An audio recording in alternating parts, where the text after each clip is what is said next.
Selamat datang kembali di Unseen Film. What If episode 9 dimulai dengan variasi dari salah satu adegan pertama di Captain America Winter Soldier. Kecuali kali ini Captain Carter sebagai agen SHIELD dan seragamnya telah dimodif jadi lebih siluman seperti yang dimiliki Steve di Winter Soldier. Dan nama kapal Lemurian Star adalah variasi dari Winter Soldier, Lemurian Star. Sekarang ini penting di akhir kredit ketika kita melihat kalau mereka tidak membawa algoritma Zola di kapal, mereka mengangkat Steve dan Hydra Stomper. Dan Nat mencoba menjodohkannya seperti yang dia lakukan pada Steve di Winter Soldier. Tapi Nat juga menggoda tentang Steve dan itu cukup menarik. Saya tidak bisa membayangkan ada yang menggoda Steve tentang Peggy.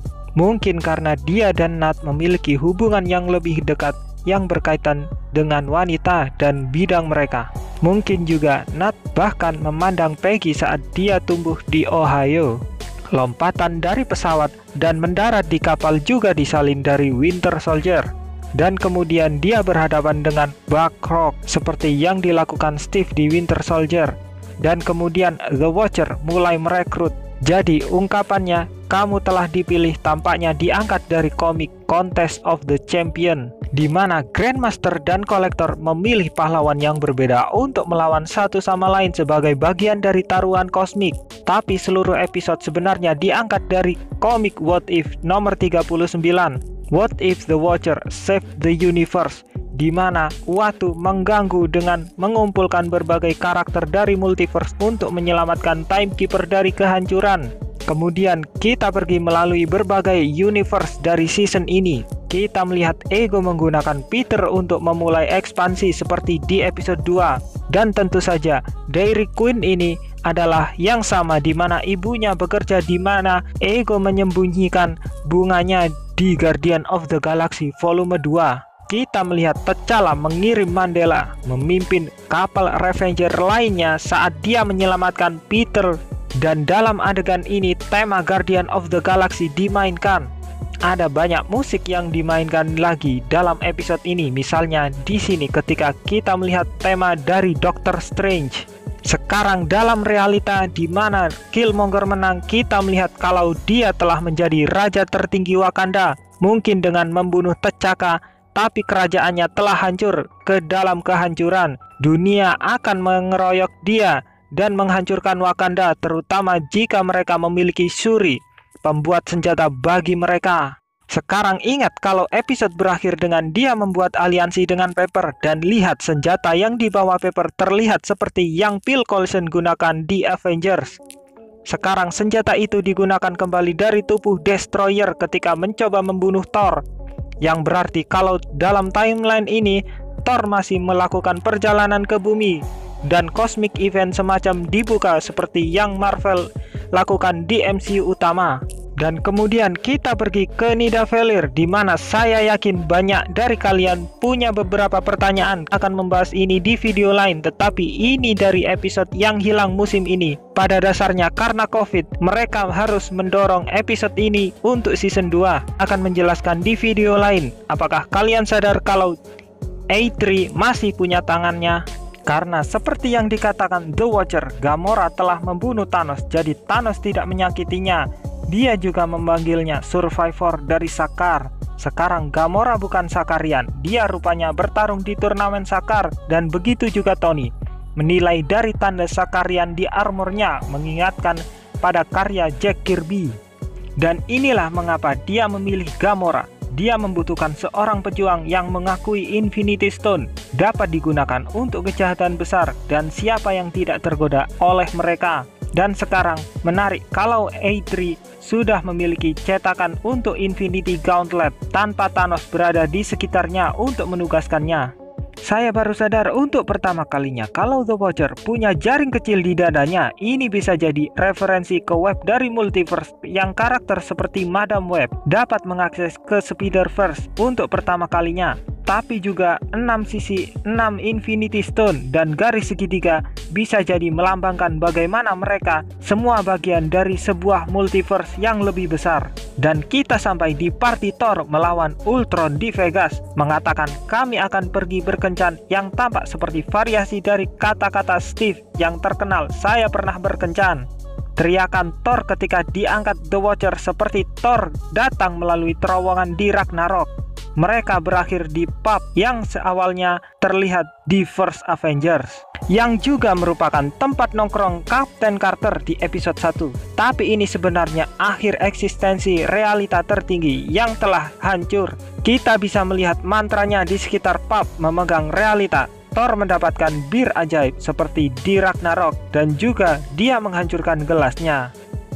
Dan saya suka tampilan kalau Eric memprogram kepala vibranium ini. Dia pernah melihat nanoteknologi sebelumnya dan dia sudah mengetahui cara menggunakannya.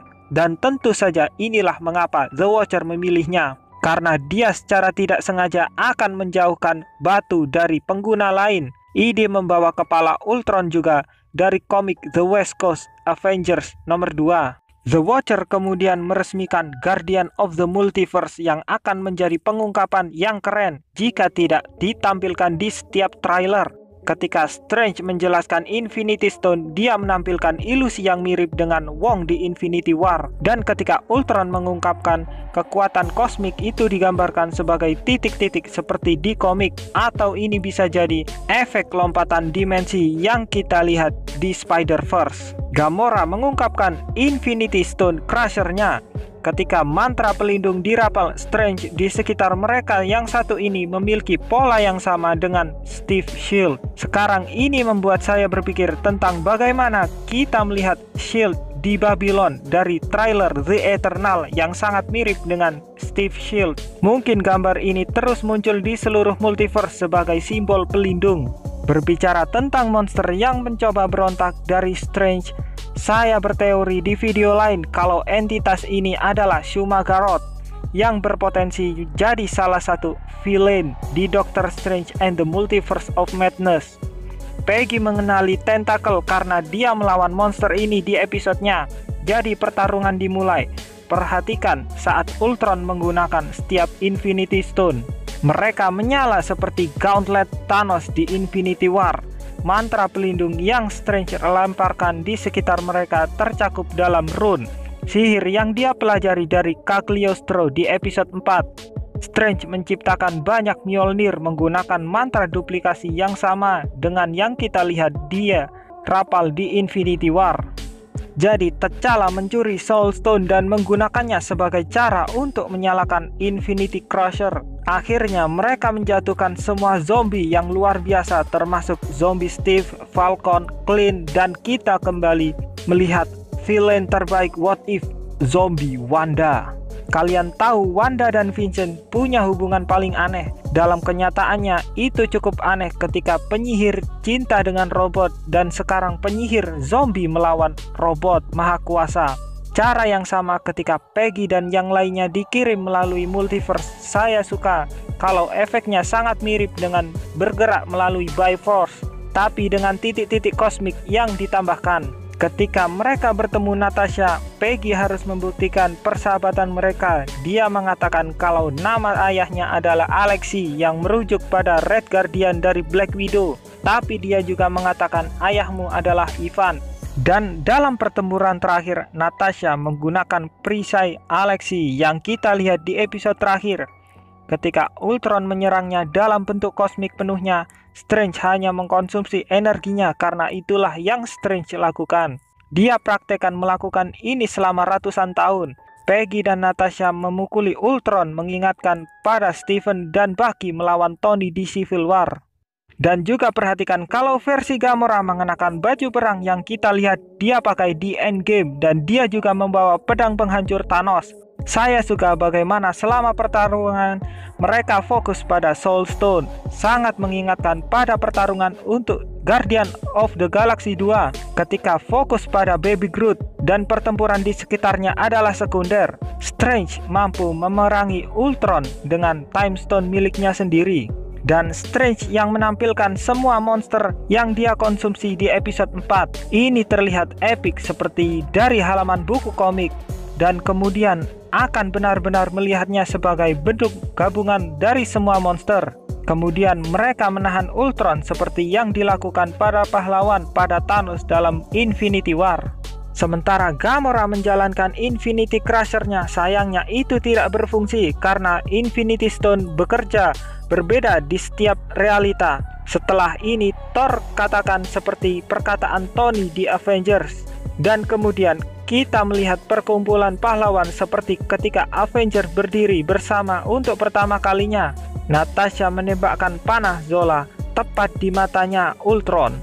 Dalam adegan ini Zola menyerang Ultron seperti yang Ultron lakukan pada Jarvis, dan mereka bahkan menggambarkannya sangat mirip sebagai energi dalam kehampaan, dan dengan masing-masing karakter yang diidentifikasi dengan warna yang berbeda, kecuali Zola memanifestasikan dirinya sebagai bentuk manusia. Setelah itu ia muncul di perut Ultron seperti Arnim Zola klasik dari komik. Dan kemudian Killmonger merebut Infinity Stone, tapi seperti biasa Killmonger merasa alasannya benar, dan Killmonger berubah seperti Vegeta yang berubah menjadi Super Saiyan. Jadi cara Killmonger mengambil Infinity Stone menggunakan vibranium nanotech persis seperti Tony Stark melakukan di Endgame. Dan karena versi Eric ini adalah anak didik Tony Stark, ini masuk akal. Maka Strange menciptakan mirror reality sehingga mereka berdua bisa bertarung selamanya dan tidak pernah menyakiti orang lain. Ini mirip seperti yang Strange lakukan di episode 4, atau seperti The Ancient One memisah timeline alternatif di episode yang sama.